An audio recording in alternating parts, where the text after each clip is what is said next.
台乡亲也伫要过年咯，台北的年货大街，这个礼拜六就要开始来化卖。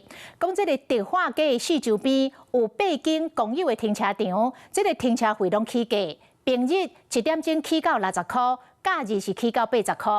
停管处讲，希望透过调起价效，让赛车的民众会当赶紧买的赶紧离开，嘛呼吁民众尽量坐公车甲坐稳，安尼较袂塞车。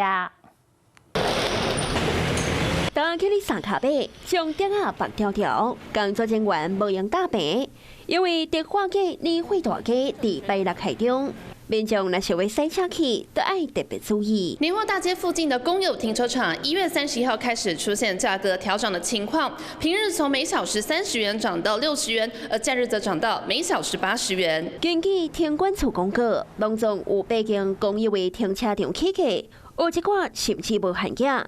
介绍已经和金华地段信义区的公有停车场差不多。我觉得就使用者付费吧，现在市价每个都在涨啊，它没有不涨的。可能就会改搭就是公车或捷运之类的吧。如果调涨到可能坐车过来都比较便宜，那可能就干脆直接坐车了。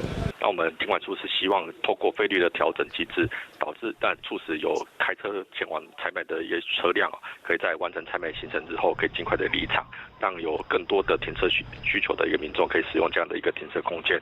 建议还是依照大众运输的方式前往，来降低周边的一个交通影响。年货大街附近的公车站，以南京西宁路口、民生西宁路口甲迪化街口上近，坐稳是当地帮忙大桥头甲中山站落车。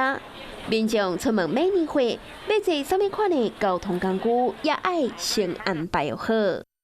Hello， 我是林仙怡。想要抢先掌握最及时的新闻资讯吗？赶快订阅、按赞、开启小铃铛，锁定华视新闻 YouTube 频道。